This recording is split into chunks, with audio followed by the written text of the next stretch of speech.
Loading. We'll see. Okay. Marissa, there you are. Hello. It's good to see you this fine evening. Yeah. What happened to our spring weather? It ran away. Good for sure. night. Like I was all prepared to go out on our walk, get some recreation. Flipping colder than anything out there. It's really cold. Yeah. We do have like 10 days until spring though, I think, right? Yeah. At least I like spring storms because at least they're here and out. Yeah, it snowed last night. It was gone by 11, so yeah. That's okay. Well, athletes, viewers, listeners, welcome to One-on-One Live with Coach Blu. Excited to be here with you guys. Got some neat things on the horizon. If you want to jump on and be part of the program, if you have questions about mental health, addiction, recovery, recreation, shoot, anything. I'm a licensed substance use disorder counselor and licensed mental health therapist. Co-directing this tonight, Marissa, right? Hello. Athletic director. Yes. She is a certified therapeutic recreation therapist. Is that right? What is that? That's a mouthful. What are you? Recreational therapist. But you're certified. Certified therapeutic recreation specialist. There it is. CTRS. Yes. That's a little awesome. much. That's a cool job. It is. It's got to be a cool job. Yeah. So jump in, jump on. We're excited to have you on tonight. We have lots of stuff to talk about. So by all means, don't be shy. Yeah, please. Like we said last week, if you have a question or a comment, don't feel nervous about getting on and talking, because I guarantee you a question that you have might help somebody else too. For sure. Somebody else is thinking the same thing. Yeah, Marissa, we've got several questions that have been submitted throughout the day that we can get into, but do you have any announcements, any news for anybody? I don't know. I mean, we're still collecting money for our fireworks show this coming July. If you're in Utah and plan to come to that, on our website or on our Facebook page, we'd love to have donations to help us have a fun family get together. Absolutely. Rob Rich puts on a great show. Great show. And then we have our, what is it? We have our race. No One Left Behind, which is a race that we're putting on March 27th here locally with the team. Anyone that wants to join can join. They pay on Venmo at Addict to Athlete Robinson, $20 a person. You can have a team of 3 people or 5 people. I can't remember the distance, like half a marathon or a 10K. Yeah. And you just need to run the entire thing together. So the point is that you all run as a team within 20 feet of each other. Yeah, we're stronger together, right? Yep, no one falling behind. I love it. I think it's great. And as always, I want to maybe do this first just because I'm just so in love with these folks. We should review our Patreon subscribers. Yeah. I think, man, just a great thing. Patreon is a thing that we're hoping you will take a look at. It's a way that you can help Addict to Athlete expand our services.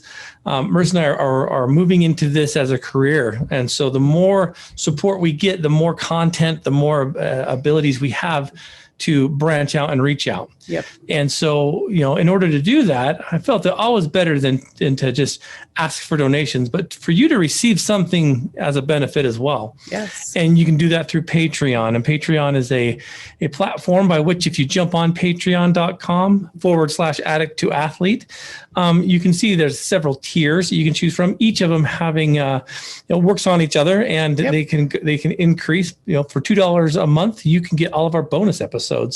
And I'm getting some good feedback from our Stages of Love bonus episode. It's one of my favorites. It's a good one. It explains a lot about relationships, and it's not just spouse kind of relationships, but all relationships. Absolutely. And so if it's $2 a month, you get all the bonus content. Anything above that, you start getting into merchandise and some perks and some bonuses and things that benefit you. But I want to give a special shout out and thanks to our Patreon subscribers. We call them our super fans. They include Jerem Thurston, Holly Davies, Scott Foster, Coach Chris Williams, Brett Frew, Chelsea Olson, Antonio Dominic, and the Warrior Within podcast and personal development by Sensei KP. Yes, thank you. Thank you guys. Super fans. Yeah, absolutely. Our rookie level subscribers, we've got Josh Hansen, Kenny Roseman, Earl Dyer, and Joe Jackson. And Earl Dyer yesterday taking all the stuff for the team, going over there doing the workout. He's doing the HIIT workout with all of our athletes after the meeting on Tuesday. Absolutely. Thank you so much, Earl, for hanging in there and getting everybody over there to work out after our meeting. Thank you. Our pro level subscribers, we have Selena Armitage and, of course, Gary Thurston. Thank you both. And our championship level subscribers, the highest tier you can get. A special place in my heart for Shad and Freya Robinson and the Robinson children, and also Ron and Dee Loesch. Thank you all for participating in our Patreon. Thank you for your support, guys. You're helping us expand this podcast, get more information out into the hands and ears of people all over the country and world, for that matter. We've got some people all around this place that wants to help out with Addict Athletes. So patreon.com/Addict Athlete. Check it out. See what you got available. That was a mouthful. That's a lot of stuff at once, isn't it? Good job. So let's jump into it, shall we? Sure. I've got a bunch of questions. I did just have one come in on Facebook. Okay. Well, let's get the fresh one before we go to the older ones. What is your stance on marijuana for anxiety? It's a good one. Yes. It's a good one. So there's a lot with medical marijuana right now, and it's a deep dive question. So if you're talking about it specifically for anxiety, you have to also know that is a side effect of THC and marijuana is anxiety. Yep. And I'm a firm believer that if it's out there and it's gone through the studies and the research, and we say that it's a good mechanism to use for certain things, I say, not a bad idea. Let's look into it. But you have to be very honest with yourself. Yeah, there's got to be a lot of self-awareness to be able to do this. If you have an addiction history, a history of abusing substances, I would steer clear of it. The research that I've been reading, the more I'm starting to understand that they shouldn't be prescribing this stuff to people in recovery. And there's a reason for that. Anxiety, PTSD, Crohn's disease, glaucoma, arthritis, all kinds of things you can use, THC for. But for many people, that medical use of marijuana may be a little bit more dangerous than it will be helpful. There's a lot of issues that could arise that you might not be prepared for. Mm-hmm. And some of that, I think, Marissa, we've talked a little bit about this in the past, but I think diving into it, my camera's sliding down there. One of the things that I kind of think we don't touch base on is that the medical use of marijuana may help many people, but you've got to know that people that struggle with substance dependence, right? Yeah. THC can produce a high that can become addictive in and of itself, right? And just because a doctor prescribed it doesn't mean that it's probably a good idea to be using. But psychological dependence can still be an issue. And it can lead to more cravings, irritability, increased anxiety, which is what you're taking it for, that you're hoping will decrease it, and depression. And so for people who have in their past, I'd say, struggled with substance use issues, it can also lead to use switching and going back to what you use as drug of choice. Yeah, so it can be what we've heard of growing up. It's a gateway drug. It is. Yeah, absolutely. Well, a gateway and bridge, right? Yeah, a bridge back. That's a good one. But the addictive brain response to any kind of mood altering substance is going to be different from person to person. I would be very cautious and careful, though. I think our hopes were that it would be a wonder drug, and it's not. It is simply just a substance and a drug that can help certain things. And it's kind of a bummer. I personally would steer clear of it if you have an addiction history. Yeah. So, it's kind of a bummer. I know it's not what most people want to hear. No. Could it be a legitimate use for a medical condition? I believe it can. There are benefits to it, but I think a lot of what is shown through the media and things of that nature, that it is like this miracle drug that the government has suppressed for, centuries. I I don't believe that that's what it is. Yeah. I believe it can be helpful. Yeah. Just like chemotherapy, nausea, those kind of things. But Absolutely. you need to have a good conversation with your doctor. I hope that you don't just go to one doctor for this, one doctor for that. Find one doctor that knows you, one doctor that knows your mental health. If you have addiction history, that they can follow and understand you. If you have a doctor that you feel like is pushing stuff on you or not giving you something, or you just don't click, find a new doctor. Yeah. And I saw posts just today about a guy saying he's been on Suboxone for 3 years and wants to come off. And I just said, meet with your doctor and come up with a plan. And he's like, no, he's just pushing me to keep using because he wants to make money. Yeah. I'm like, well, then you don't have a good doctor if that's the case. So find a good doctor that you can talk about these things, your worries, and, how long do you try something, whether it's medical marijuana or an antidepressant before you go, oh, this isn't working, or we need to up the dose, or you know what, this is increasing my anxiety more. I'm starting to feel more depressed. Is that really what I want? Well, you're right. Yeah. And it brings up a bunch of different kind of issues too. The way that it's been marketed is kind of interesting because I think a lot of times the marketing and the push for it actually does more damage than it does good. Yeah. And what I mean by that is, it's looked at as a wonder drug that, if you have lost a limb and you need to grow that limb back, smoke weed. Yeah. Or it'll cure cancer. It'll do all these things. You guys got to be careful with the way that we do this. It is not a miracle drug at all. Yeah. It is just another outlet. If it were, you would be hearing tons and tons. It's the same thing with the CBD push. Everyone wants CBD oil when really it doesn't do anything. Well, and people take it and I'm sure it helps a little, but it's not something that's curing everything. But the research I'm seeing is it's more of a placebo effect than anything.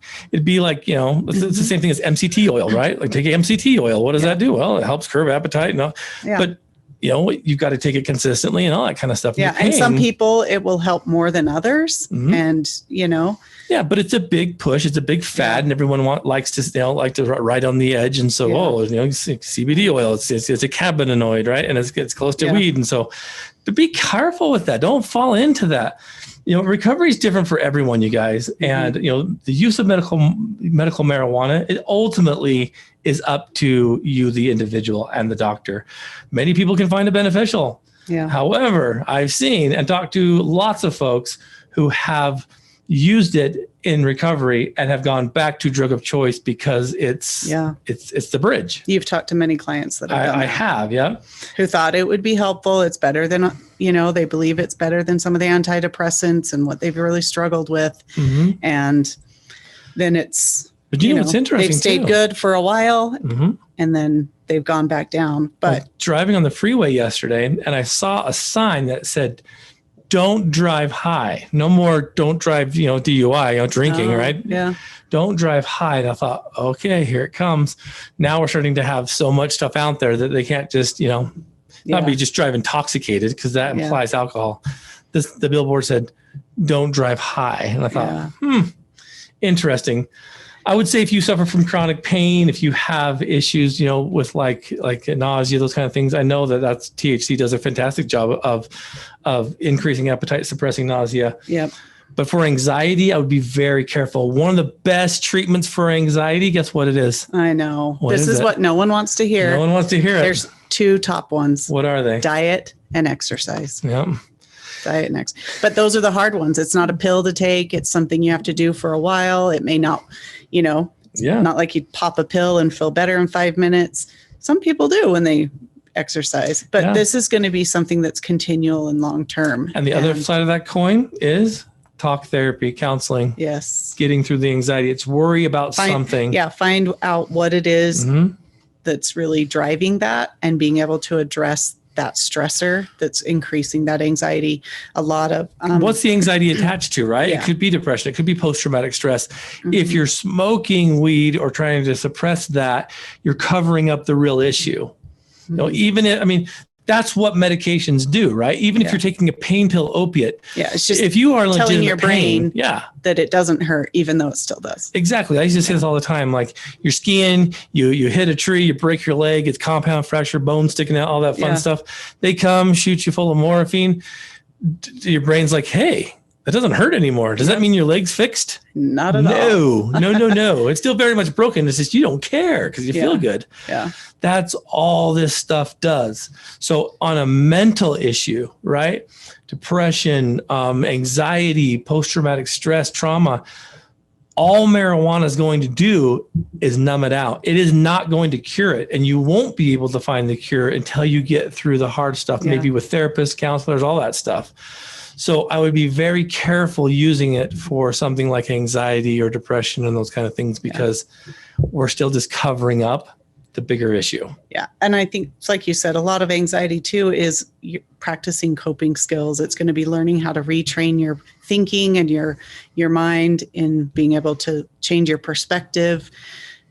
That is really going to have huge, huge benefits. So those are the 3: therapy, diet, exercise. Yeah. Those are the hard ones. So people don't want to hear them. It's not instant gratification, right? It takes time and effort. We live in a society where we don't want to deal with this stuff. And you walk down the pharmacy aisle at Smith's or whatever, and you see extra strength Tylenol, maximum strength Bear, extreme Excedrin, whatever it is, because we want pain gone now. Yeah. We're forgetting that pain is an indicator that something's wrong, even if it's emotional. Yes. Something's wrong. So, if you're spending the extra $3 to get the extreme Excedrin, you can get the generic stuff that's not extreme, and it's the same stuff, right? It's the same compound. So, it's this, we want pain gone now. We don't want to deal with this. It's the same mindset as anxiety. I don't want to deal with this. Yeah. This makes me worry too much.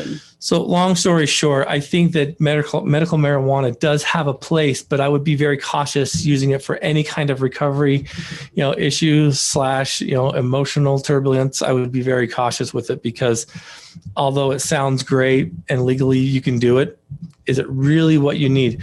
It is your choice though. And so, I take a very interesting stance on it. And we've discussed it before too, that it may be perfect as a harm reduction thing to help others get off other substances. When we worked at a treatment center, we would allow all of our clients to be able to smoke. They were quitting all these other things. We didn't require that 100% abstinence with everything, that and coffee, so, but again, it's up to you. And we sure didn't monitor their sugar intake. No. So those things, too much of anything. Yeah. Absolutely. And what is the most addictive drug? Nicotine. Sugar. Oh, I think sugar's higher. Well, the most common addiction is nicotine. And then nicotine. Mm-hmm. So, yeah. So there's so many aspects to this, but I would say, try everything else first. Ultimately, it is 100% up to you. And again, I really believe in finding and having a really good doctor, one that knows about it, that can really help you talk about positives and negatives. Well, I was in a situation like this where the facility I was kind of working at, they offered this with their doctor. And one day I was sitting in my office and I heard this person screaming like, "Thank you so much." Oh my, just like going over the top, like she had won the Publishers Clearinghouse. Yeah. And I opened my door and I realized it was because the doctor gave her a prescription for this, for marijuana. And I'm like, holy cow, I'd be reeling that back in, because that is scary. That's a little worrisome. I've never got my heartburn medication being like, "Oh yeah, woohoo." I've never done that. Right. Yeah. Because it's like, it's weird. Yeah. You know what I'm saying? Like, oh, thank you. It's going to be able to help take my heartburn away, but not something that you need to be she was jumping for joy. Pumping her fist in the air. And I'm like, ooh, that's scary. I'd be like, hey, maybe we better talk for a second. What are you really doing? Yeah. Nonetheless, interesting stuff. It's a hot button topic for sure. Great question. Very good question. Anything else on your side? Not yet. All right. This is an interesting one. I'm going to need your help with it. Okay. Coach Blu, after years of broken promises, weekend drinking binges, affairs, and lies upon lies, I think it's time that I divorce my husband. Nothing changes, and his addiction seems to still be out of control. But why do I feel like I'm the bad guy? That's a hard one. It's a big one. This is a big one. Marriage is a promise to love and cherish each other and to be there through thick and thin, through good times and through bad times, right? Yeah. Those I believe are sacred. Those are sacred vows we make, right? And, the hard part about it is, when a marriage goes bad, guilt can kind of find its way in. Yeah. Right. Like for some reason you're feeling guilty despite all of these tragedies that are occurring. Mm-hmm. And, I feel for you when I hear and read, the broken promises, the affairs, the cheating and all that stuff, because heartbreaking, you're worth more than that. You don't deserve to be treated that way. Yeah. And I don't know how long the person who submitted this has been married, but it sounds like it's been a while. Mm-hmm. And so this isn't something that's bubbled up overnight. And I'm sure that if you're at this point, you've talked about this before. Mm-hmm. But you know what? I would say that, in some cases, guilt is good as long as it comes from a healthy place. Yeah. Maybe you feel like, you could have, should have, or would have done something, but you've got to let that pass. Right. Yeah. Well, you need to just do a self-evaluation on, is it your behavior something you should feel guilty for? What can you own, sort of thing, right? What accountability can you take and then address that? But if it's just because your spouse is just saying it's all your fault, mm-hmm. and that I hear a lot, oh, my spouse says I'm a trigger and I'm the one that triggered them and they're going to, they're using again because I told him that we need to clean the house, whatever. Yeah. Don't accept that. Sorry. Well, again, if his addiction is out of control and there are all these things going on, you're worth more than that, mm-hmm. And let alone, infidelity is not okay. Yeah. I get that it can happen and I understand that you can work through it, but all in the same breath, if that were the case, some of these other things, the broken promises, the lies and stuff should have been put into check long ago. Yeah. And so if you feel like you're the one going wrong, I'd say start by forgiving yourself, because mm-hmm. whether you did anything wrong or not, you can't start your own healing process until you kind of forgive yourself. Like maybe it's you're feeling regrets for marrying into that situation, or maybe it's, you didn't do it sooner or later, or soon enough. Right. Yeah. Well, and I know a lot of people fall into that. Well, we have kids together and I don't want to make them split up from their father, but I've seen lots of different sides of this where people, it's not working and they get a divorce, and to people who think that they're going to just hold on for their kids for all these years and the kids are just like, no, I lived in a horrible situation. Parents fought. They didn't love each other. I didn't understand or learn what love was. Mm-hmm. And my parents tried to hold it together for us and they really hurt us. Yeah. So you and I have talked about this too, because we've both had friends mm-hmm. who got married around the same time we did. And for some weird reason, like years into their marriage, all of a sudden they start slipping away from the religious practices. They start getting into like things like arguments. They start drinking and that kind of stuff. And I'm always thinking, where's the level of respect? Because if I ever did anything like that with you, if I came home with a bottle of vodka, you'd be like, what the fetch are you thinking? I mean, would you be okay with me doing something like that? No.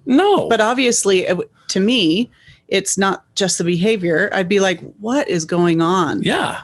What's happened? How can I help you deal with, obviously, there's some emotional something there. Yeah. Not, oh, you're drinking, get out of this house. I don't want to see you again. Right. And then you try to work through that and see if you guys can communicate and work through what the real issue is, not the behavior. Absolutely. And I think it's kind of a crutch too that happens. And I think we start letting ourselves go, and so obviously, first and foremost, forgive yourself first. If this is a decision you have to make because it's going to be emotionally safe, physically safe, right? Mm-hmm. Maybe it's time. But I also think you need to revisit your own values too, because I'm sure you've kind of let your guard down and you started tolerating maybe more. Allowing things that you said you never would. Yeah, that happens quite a bit, right? Like you draw a line in the sand. You're like, don't cross this line. And then they cross or else, it. And they cross it. Yeah, you do that a lot with many different situations. So if you've always been, a kind, generous, kind of honest person, maybe it's time to reconnect with that instead of just kind of being a second-class citizen, so to speak, in the marriage, right? Yeah. And, the hard parts about this too is revisiting some of the values that might have dissolved, right? Because again, what is most important to you? I think about that, right? Yeah. The respect level. I mean, when you cheat on your wife or your husband, there's a big issue there. Mm-hmm. It's a big one, and it should not be taken lightly. Yeah. And so that value system, gets kind of tossed into the air. Now there's all kinds of reasons and problems that face marriages that kind of leans towards that. but the writing's on the wall somewhere, you know? So I would say first and foremost, you know, again, forgive yourself, revisit some of those values, maybe look at, you know, not allowing their garbage to become your garbage, right? Realize that feelings of guilt doesn't really change anything, but that you can go through it yourself and, you know, be like, all right, I've made decisions. Now it's time for this one. Yeah. And ultimately, you're going to be the only one that can decide. Yeah. You have to decide, okay, when's enough? Or, you know what they're doing is working towards my goal. And we are, maybe he or she are further behind, but this is a goal that we are slowly working towards, and you can see some progress. Then, you know, it's up to you to decide if, I can stick in and I can see some benefit here. But ultimately, it is up to you. However, I do also believe that we teach people how to treat us by what we allow them to do to us. Yep. You know, what we allow them to say, behaviors, actions they, you know, do towards us. If we allow it to happen, we're telling them it's okay. I'm glad you said that, because you're right. And I teach this frequently as well. It's our job to teach others how to treat us. Yes. Right. And so that's one of the reasons I would never do that. I would never bring home somebody like that, because you've taught me like how to treat you and how I should expect to be treated. Yeah. And, you know, we don't just guess, because if we guess how to treat each other, we guess wrong. Yeah. And it is through trial and error. Yeah, a lot of communication needs to happen. Absolutely. It's not easy. I'm glad you brought that up. It's never an easy thing. But I also know that if you're going through that much trauma, you know, and it sounds like you've given it all you can, you got to do what's best for you and your family. And unfortunately, maybe it's time to have the other person in that relationship feel what it's like to not have you around, right? Yeah. You don't realize what you got until it's gone, right? That's a hard one. My heart breaks for that. My heart breaks, you know, especially when, you know, you're giving it all you can and you've been through enough, you know. Absolutely. All right. I have another one here on Facebook. Okay. How can we help a teammate who is on the bench but doesn't realize we know they are on the bench? Stop dropping hints, right? Yeah. It's a good one. I think that honesty is a card that we need to play more often. And, you know, there's been times when even I've had to do this with athletes on the team and been like, I'm not dumb. I know what you're doing. Now, either it's time to jump in and dust yourself off and get back in the game, or, you know, help me understand why you're riding pine for so long. So for those out there that don't know what that means, on Team Addict to Athlete, when we have an athlete on our team, a member of Addict to Athlete, if they are struggling with relapse or with continued use, you know, there's times when we metaphorically say that person's on the bench. They're not in the game right now. Yeah. Maybe they're not active in recovery. They're not active in the team and participating, and they're starting to withdraw from a lot of things that weren't their norm when they were doing really well. So you can see there's some slipping somewhere. Yeah. So, you know, if you were watching, you know, in the mid 90s, the Chicago Bulls, you know, versus the Utah Jazz, if you saw Michael Jordan sitting on the bench, you'd know he's on the bench and you need him back in the game. And so if this athlete is sitting on the bench and you know they need to be on the game, would you just simply allow the game to keep playing, or would you go there and get on his level and be like, it's time to get back in the game. What's going on? Right. And I would say, be honest. Just say, hey, I've noticed that you haven't been X, Y, and Z. Right. What do you need? What's going on? You know, and it's not easy because sometimes we feel like we might be intruding. Yeah.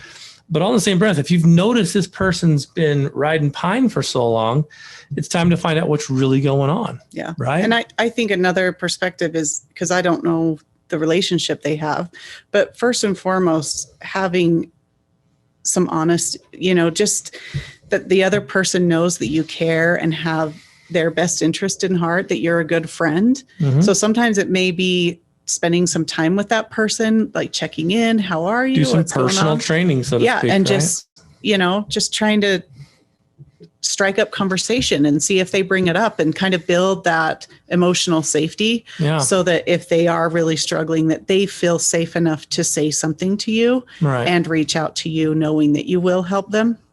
So it kind of depends on the level of that relationship. Team Addict athletes is very different than most recovery groups. You know, since we are so invested into one another, we know more than the average Joe, so to speak. So if you're at a regular 12-step program, unless you know the person, you know, if they miss meetings, you won't know.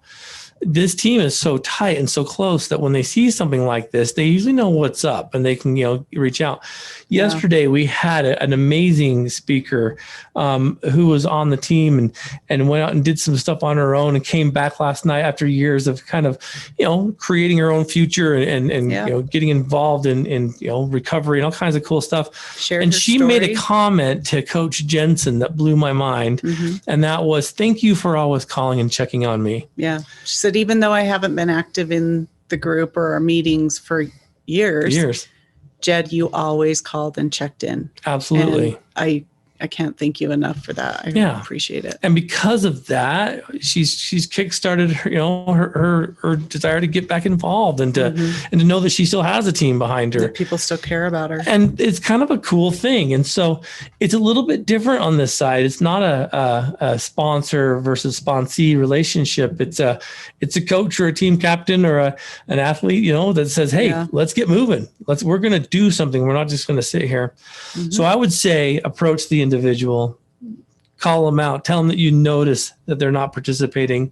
You care about them. Invite them back. Absolutely. There's only, in the history of Team Addict to Athlete and the thousands and thousands of athletes that participate, there's only been one that we've told not to return. And that's because they broke some very important, strict rules. Yeah, that made it unsafe for others. Everyone else has the opportunity to come back. Sometimes it's hard because there's this strange unwritten rule that's like, I got to be doing great and got to be, competitive recovery wise. But you don't. No, you don't.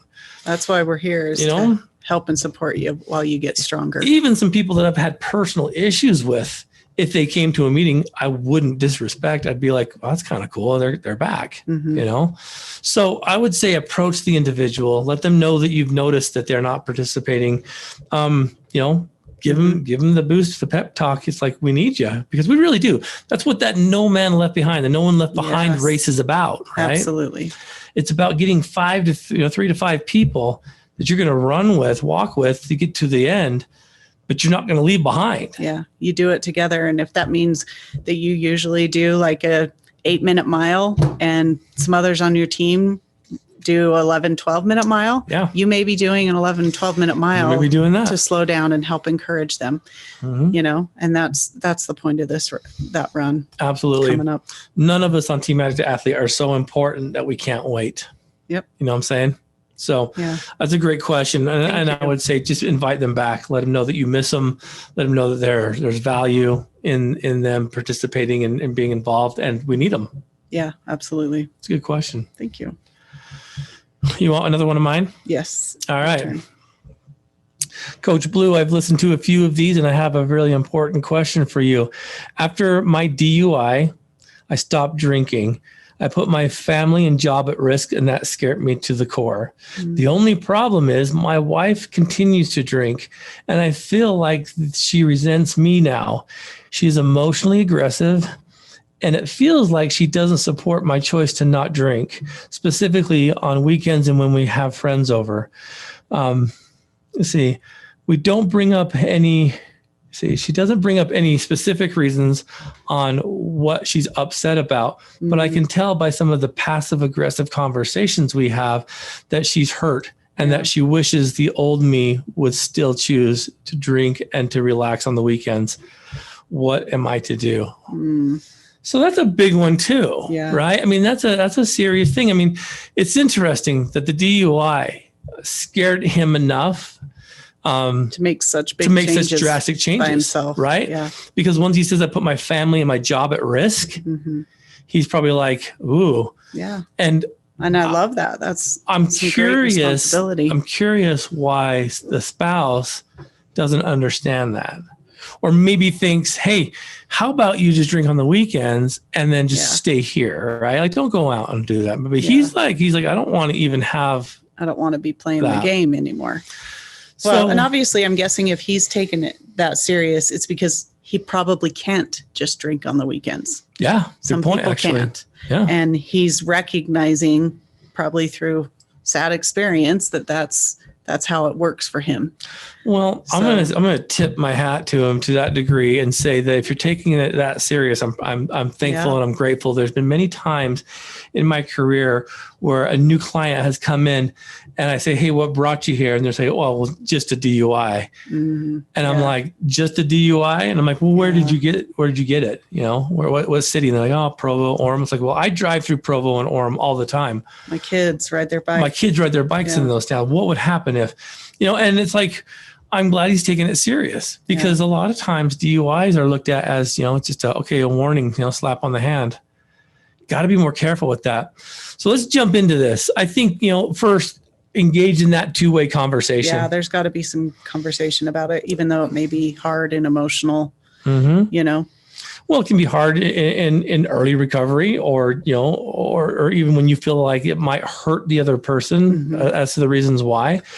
But you'll feel like you've been reborn once you're able to discuss and talk about the reasons you're choosing this. Well, and I think this comes up in many situations in relationships. It's with the family, you know, the couple where one spouse wants to start a new diet and the spouse doesn't and continues to bring home junk food, or one spouse. I've done that to you before. You know, you think, okay, we're going to save up and we're going to budget and we have this goal to save up because we want to, you know, have enough money for A, B, and C. And the other spouse is sneaking off or whatever, or spending outside the budget, you know, like this is a very common occurrence. And some of it, it's maybe finding out like, what is it that is hurting her about it? Right. Why does she feel like you not drinking is offensive to her? Yeah. You know? Well, it's a big issue. It's probably the number one issue because it's an interesting paradigm.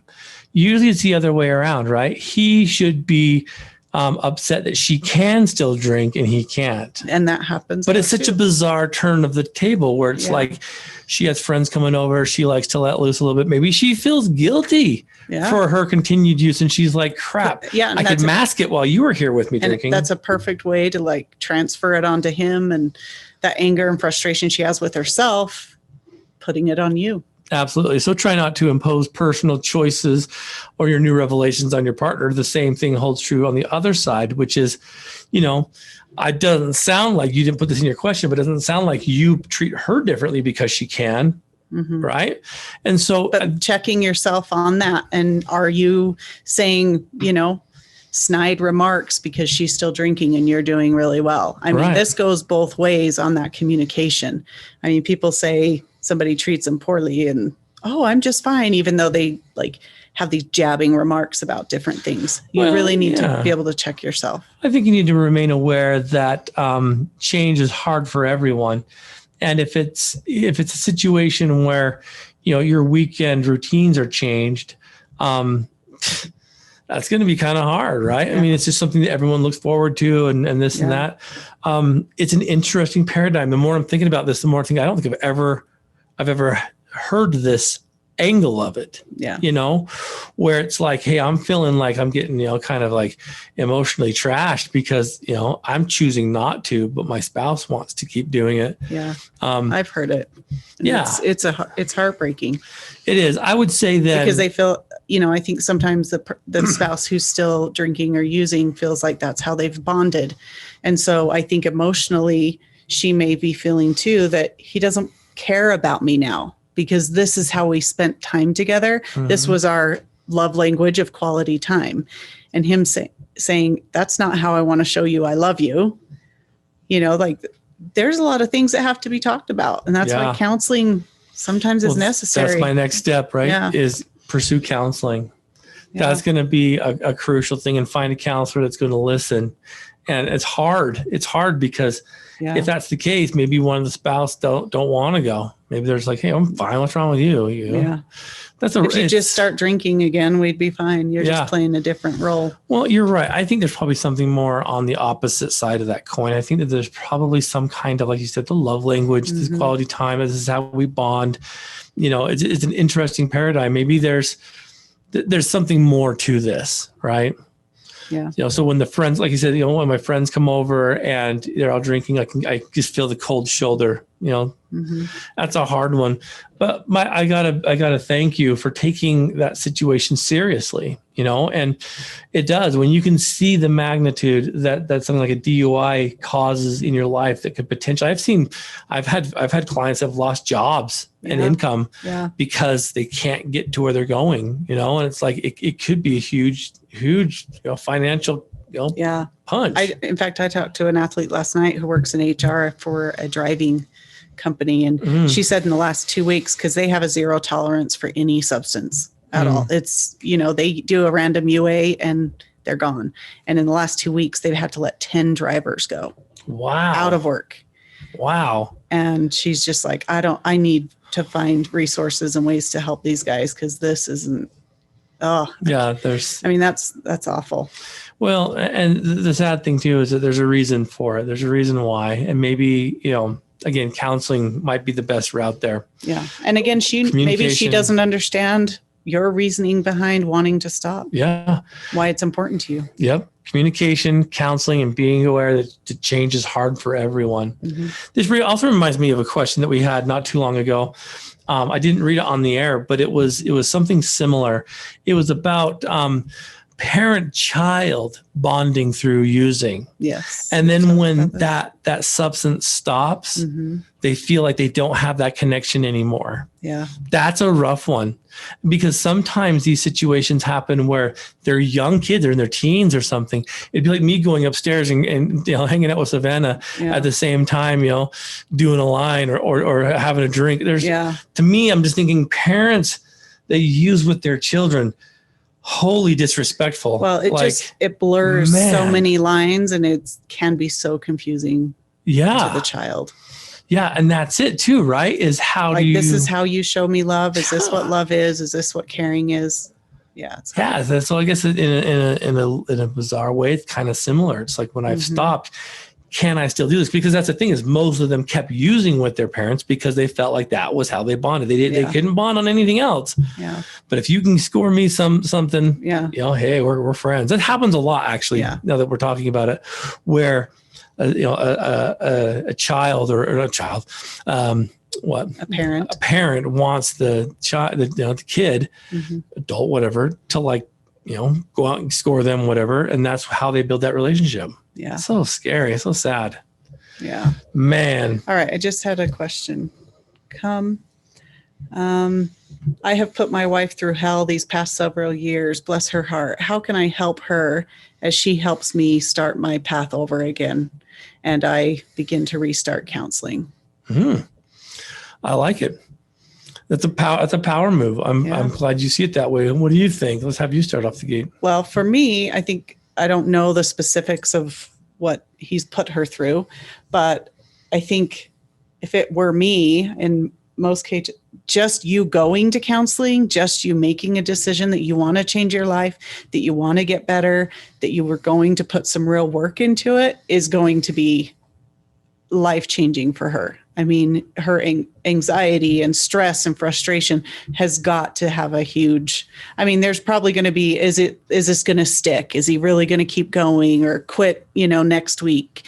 I'm sure that's there. That's usually there. But to know that you're doing something and you're taking some of those steps on your own is going to be huge. I don't know if there's much else you can do to support her other than telling her that you're sorry and that you understand that you've put her through a lot. And, ask her, what can I do to help you feel better? Is there more to what I'm already doing that will, show you that I'm sorry and I really want something different for my life?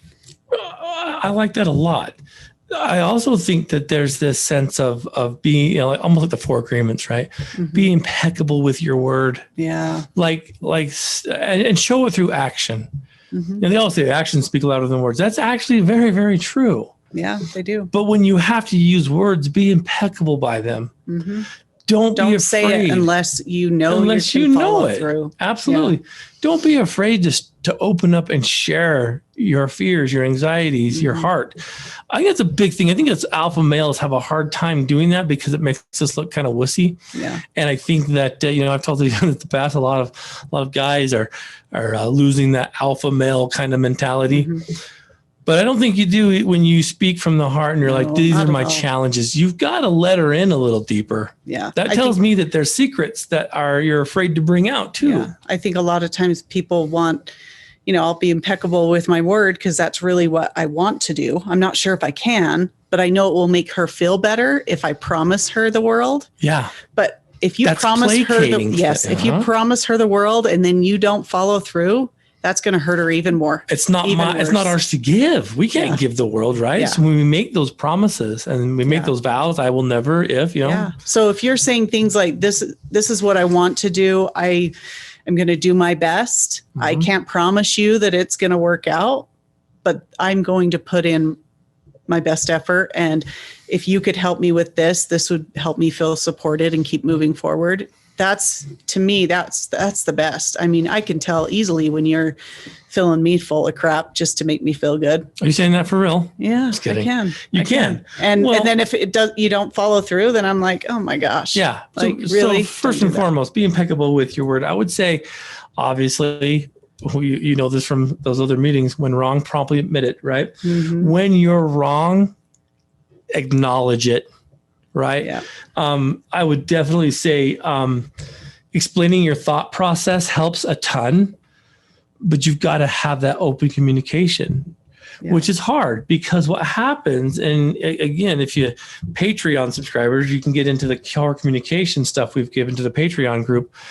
When you are speaking in intense kind of tones and you're trying to control the conversation, control talk, you will receive reactive listening from that other person, which means that before you're finished talking, they have the arrow out, they're pulling it back and they're ready to shoot you back. So they're not listening to what you're saying. And they're not listening, they're reacting. Yep. And so in order to avoid that, you have to bring upon yourself personal responsibility, extend pure and honest trust to that person. And I had to trust everything about you and know that, all right, she knows the good and the bad and she's choosing it. It's okay. Yeah. It's actions louder than words.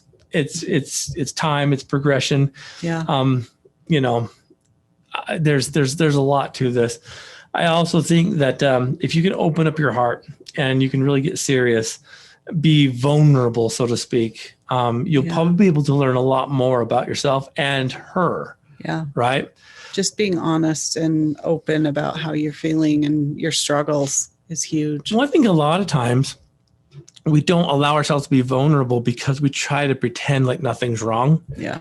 And so or pretend we've got it under control. Yeah. And we think that is to make you feel better. Like, okay, he's okay. I can trust him. He's got it under control. He knows what he's doing. But in actuality, no, it doesn't. Yeah. No. Mostly if you can't follow up on it, then it's just like, oh, I can't trust him. I can't, or here we go again and he can't follow through.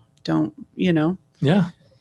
Yeah, definitely start getting some communication on feelings going. It sounds kind of weird, but your thoughts and your feelings are two very different things. I say this all the time. We get our thoughts and our feelings so mucked up, right? We say, well, I feel like I'm doing okay, but that's not a feeling, that's a thought. Yeah. And so understand that when you're having a conversation like this, to avoid feeling unless you're actually describing a feeling. So if your wife says to you, hey, I have a feeling that you're not being honest with me, right? That does have a feeling, but it's also a thought, right? Yeah, that one goes kind of both ways. It does, but what I'm saying is that also if I'm thinking something's wrong, guess what? Then you're showing me things and signs that aren't. Yeah. So even saying I'm noticing something going on that have me worried rather than I feel everything. Take some risks together. Be emotionally vulnerable, emotionally open. Create an emotionally safe environment at home. And not a lot of people understand what I mean by that. Yeah. Because it's hard to be open and I guess to get some conflict resolution when your environment's not safe, meaning like there's yelling going on, there's distractions, the house is a wreck, there's just nowhere where you can talk quietly with one another. If you share something that you're just berated and yelled at rather than heard and really listened to. Absolutely. And so, be vulnerable that way. Be impeccable with your word. That's probably the biggest thing I can tell you right now. And then stop talking, start doing. Yeah. Right? Absolutely. It's a big one. And it takes a lot to even ask that question, because it's like, I know you feel guilty. I know you feel, heavy laden and burdened because you're like, here I go again. When you get to treatment, be honest. Stop taking stuff home with you. Leave it there. I don't think people really understand that it doesn't matter if you're at the world's most expensive, amazing treatment center, or if you're, running around in a loincloth in the woods in treatment. You can get amazing counseling if you're willing to leave it there. Yeah. We all hold on to stuff for some reason. Like, I can't talk to that person, that therapist. He won't understand me. Yeah. He doesn't relate. Yeah. If you don't talk about it and spew it out, you're going to take it home with you. And guess what happens?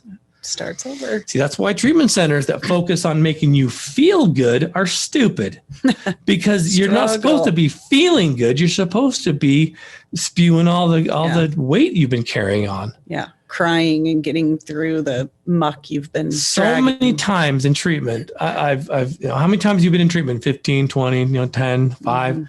Holy crap, what are you holding on to? What's going on? Because most treatment centers want to make you feel good. They don't go into why you're thinking all these things. They'll love you and just help lift you up, because that and a big gush of love. They make a really false promise. And it does, but it doesn't last long, mostly once you leave. Yep, they make a false promise. It says, we'll always be here for you.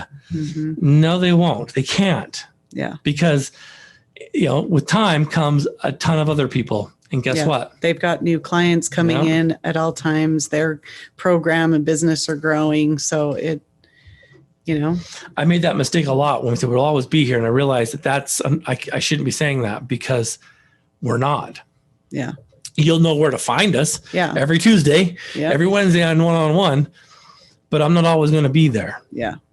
So I'll do and help where I can, but I can't do it all. The flip side of that question, as you're going to treatment, get it all out. Get it all out. A lot of times too, if you get into treatment, they don't know which direction to take you. You're not there for them. They're there for you. And so you let it out, right? Yeah. It's like, I've seen so many programs where they give them this binder full of assignments. They're like, there you go. Yeah. Fill out these triggers and warning signs, pack it, and there you go. It's the dumbest thing in the world, right? You do all that homework and you'll be fixed. I've seen so many clients do so much homework and staff's never even read it. Yeah. It's like, no. Anyway, we can get on a real soapbox on that one. Yeah, we do. It's a good question. And the thing is too, go to counseling, you too. Yeah. If you need help, go to counseling. Yep. I know a good therapist. Yeah. Start alone if you need to, and then bring your spouse with you. Yep. You always should. Yeah. The cool thing is, once you both heal together and continue to heal together, there's nothing as a power couple you can't do. Right? Absolutely. Raise amazing kids, have amazing experiences. Mostly once you've been through challenges like this, like there's nothing that can break you down. You know what's cool about all this? What we've been noticing there's been kind of common theme through all this. It's all about their own choice. Yeah. They can choose that captivity and death. They can choose that life and liberty. I love it. Yeah. Addiction kind of tells us that we don't have a choice, but we do. We do. Always. Yep. All right. What do you got? Anything? Nope. Got one more too. I think we'll be almost out of time after this one, but we'll jump down it. Okay. All right. Coach Blu, after the lockdown of last year and all of the garbage that I felt my family has experienced, I'm noticing that I'm just not motivated to do anything anymore. Not motivated to work out, not motivated to run, not even motivated to go to the store when I know we need things. How do I kickstart my behind? I'll say behind because they wrote something else. How do I kickstart my butt? I have been there. I feel you. Yeah. I can totally relate. Like it's bad. Like people think, oh, I don't, I loved all the social stuff and I don't want to be stuck at home and quarantined. And I've just learned to really enjoy it. And I'm like, this isn't good. This isn't good. I'm really fine just staying here and ordering everything on Amazon or, pick up, drive through, grocery shopping. I don't need seriously to go out, and it's cold. So why would I exercise? Yeah. Yeah, I get it.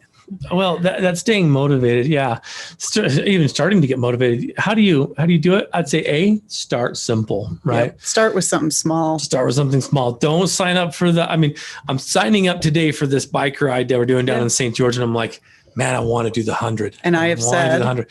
And I'm getting ready to pick it. And I'm like, no, I better not, because I'm not ready for that. I push you. Like, yeah, you want to go 100 miles? No, let's just start. In my brain, I could do it. Well, you can. But my body's like, yeah. Well, I probably should. Okay, but then let's look at it realistically. Do you have the time, energy, whatever, to train for it when it's in just over a month? No, okay, I don't. And let's be honest with But I am doing 75 miles. Did you already sign up? I did. Okay. But that's the thing, right? Is because, again, starting simple, I should have even started simpler. Yeah. But nonetheless, I know where I'm going. So if I get tired, I'll just turn around and go somewhere else. So for you, you fell into some of that too, and finding this race and posting about it and saying, there's something out there I want to work towards, and I really love doing this, has given you some motivation to get moving. Yeah. So find something out there, start small. Well, so start simple, but then surround yourself with motivated people. When I posted that on there, I was just like, let's see what happens. And then all of a sudden we got Telluride. They're like, we're coming. We got Dave Matthews. He's like, I'm coming. Yep. Jeff Smith posted today. He thinks he'll be there. Jeff Smith, he's coming. Yep. All this stuff's happening. And I'm like, all right, now I'm surrounding myself with motivated people, which means I've got to get my and now you've got cushion in the gear. Yeah. Yeah. And so, seeing the good in the bad, which is like, okay, you know what? I'm not feeling so hot, but I'm going to do this. So I'm going to go train. Right. Yeah. I think it also helps to know that this is probably a phase. It is. That this will pass. If it's too severe, that maybe you need to go talk to a doctor. Maybe you need to talk to somebody, whether it's therapist or maybe medication. There are a lot of really good, even just over the counter, like fish oil is really good for depression, 5-HTP. I think there's GABA, GABA. There's a few things out there like that maybe you could try. I take vitamin D in the winter because it helps me a lot. Yeah. So there's some other things you could try. If it didn't do squat for COVID because you got that anyway. Yeah, exactly. That sucked. But really ask for some help outside of yourself, if you need to, because it may be bigger than just motivation. Getting in a lull. Maybe it is more depression. So find out, and if not, then work on those small increments. Just having the sun last week was so nice. Like, I could you totally and I put in 26 miles last week just by getting out, walking, doing runs, whatever. And then today there was snow on the ground. I'm like, no. See, and that's the thing, right? Is like, here we are now watching our diets and stuff. We're like, we're going to lose all this weight. And then the first day it gets cold. We're like, screw that. That's not good. We did have to get a lot of things. We had a lot of stuff we had to do today. So then increase motivation by simplifying too. Don't try to bite and take out the world. Just take something small, simplify it. Right. And then celebrate successes. Yeah. Every little thing you do that is more than you did the day before. Fantastic. I also know for me personally, an increased sense of gratitude has helped boost motivation for me too. Like we're walking and I'm like, it's gorgeous out here. Just being grateful that we can get out. Right. Yeah. And for where we live and the beauty that surrounds us. Yeah. You and I are very, very blessed and lucky to be able to be this close to the mountains and be able to experience, what we do. And so a little sense of gratitude also can boost a little bit of motivation. So check that stuff out. Let's get you going. If anything else, come sign up and hang out with No Men Left Behind. I'll walk with you. March 27th. Absolutely. Viewers, listeners, athletes, participants, you've been great. Thank you for these questions. Yeah, we would love to to have you stop being stage frightened and jump on with us. So next week, same time, this will be the exact same channel with the same passwords and codes to get into the Zoom meeting. And it's also on our website. Yep. So, this is being broadcast to, Facebook, LinkedIn, Twitter, and YouTube. So share this video, share this podcast with those that are struggling. I want to thank Radio Ronin, the Radio Ronin Network, for hosting Team Addict to Athlete. Go check out their podcast. And until next time, I should tell you this before I just close down completely. There you go. We are restructuring the Addict to Athlete podcast. We will have the same podcast, Addict to Athletes, Monday. The Monday podcast. Yeah.